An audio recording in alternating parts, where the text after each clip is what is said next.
लड़ाई झगड़े के केस में जमानत कैसे हो सकती है? हो सकती है, क्यों नहीं हो सकती? लड़ाई झगड़ा, मैं कहता हूं कत्ल के केस में भी जमानत हो सकती है।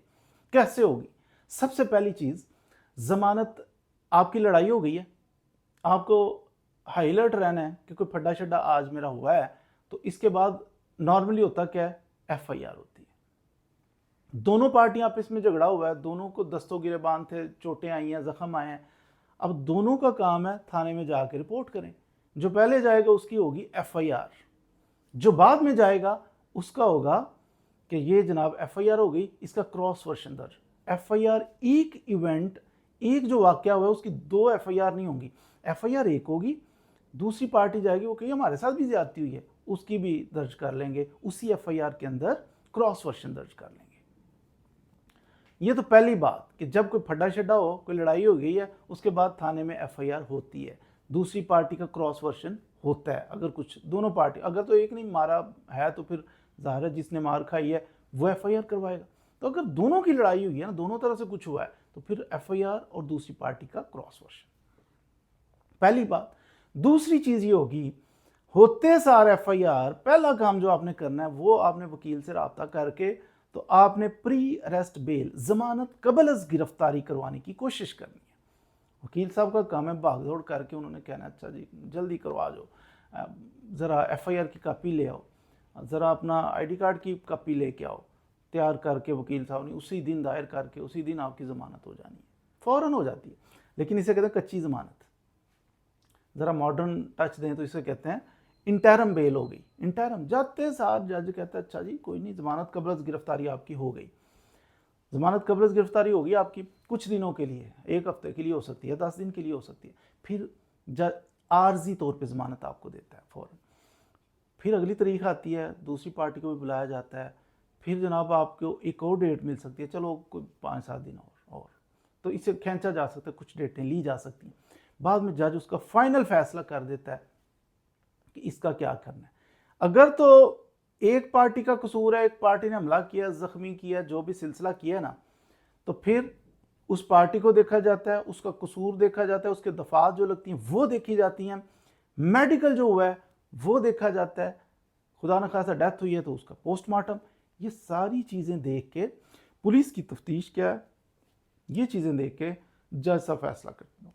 उसको या तो कन्फर्म कर देते हैं, पक्की कर देते हैं, ज़मानत पक्की पक्की हो गई, या उसको खारिज कर दे। खारिज हो जाए ज़मानत तो फिर जाती है अगली अदालत में, हाई कोर्ट में, उधर से खारिज हो सुप्रीम कोर्ट में। बहरहाल ये एक चलता है। अगर ये तो था एक पार्टी का कसूर है, दो पार्टियों का कसूर हो तो दोनों ने मारा है, दोनों के बंदे जख्मी हैं, अभी सूरत में दोनों की ज़मानतें इकट्ठी लगती हैं, इसने भी अप्लाई की उन्होंने भी अप्लाई की, अच्छा जज के पास लग गई, इकट्ठी हो गई। जज आम तौर पे इसमें फैसला ये कर, एक तो है कि बहुत ज़्यादा, एक तो मारा है, उन्होंने भी डंडे मारे, इन्होंने भी मारे, अच्छा उनका भी जख्मी इनका भी जख्मी, बराबर बराबर मिलता जुलता काम है। जज फिर पता है क्या करता है, जज कहता है अच्छा यार बात सुनो, या तो दोनों पार्टियों की टोटल ज़मानतें ले लेता हूँ या सबकी खारिज कर देता हूँ, या ऐसा कर लेते हैं दो इनकी ज़मानतें मंजूर कर लेते हैं, दो उनकी कर लेते हैं, इक्वल ट्रीट किया जाता है। और आम तौर पे जज इस चक्कर में होते हैं कि सबकी ज़मानतें ले लेते हैं। उसकी वजह पता है क्या?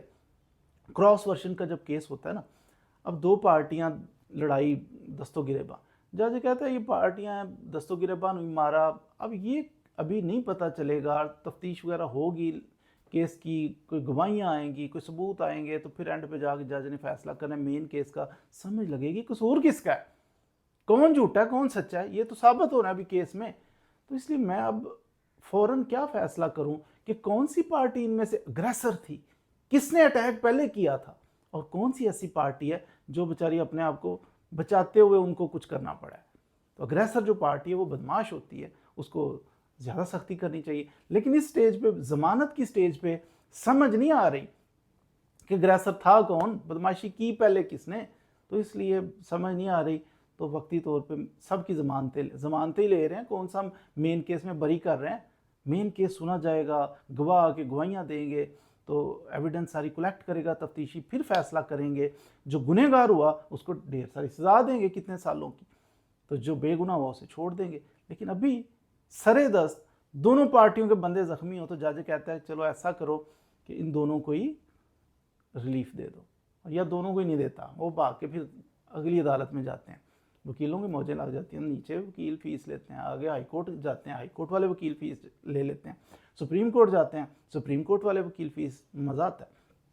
तो वो सब जितने भी बंदे हैं उनको फीसें देनी पड़ती हैं दोनों पार्टियों को, और आगे भी जज इसी तरह, हाई कोर्ट का जज भी अच्छा बताओ दोनों की ज़मानत ना ले लूँ, एक जैसा काम है, या दोनों की खारिज कर दूँ। तो इस तरह करके वो सिलसिला चलता जाता है। तो ज़मानत हो सकती है 302 के केस में भी। मकसद ये नहीं होता कि इस पे दफ़ा कौन सी लग गई है, 302 लग गई, अब ज़मानत नहीं होनी।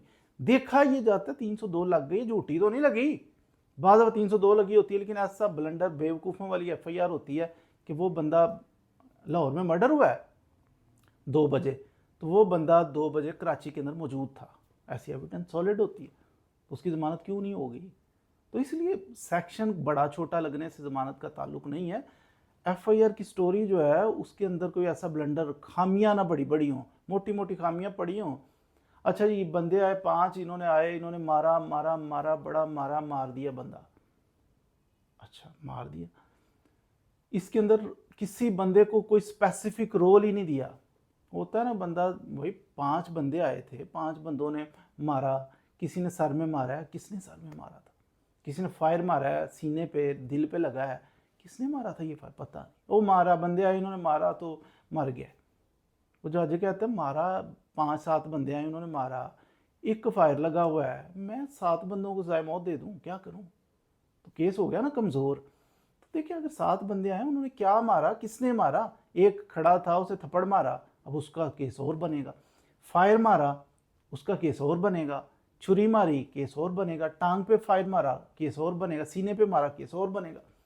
तो जज कहता है कि ये कंफ्यूज ना करो, बताओ कि किसका क्या कसूर है, कसूर वाजे नहीं है, गोलमोल सा सबको कॉमन रोल दे दिया है, तो फिर जज रिलीफ दे देता है। ज़मानत हो सकती है, ख़तरनाक सेक्शन लगा हो फिर भी ज़मानत हो सकती है।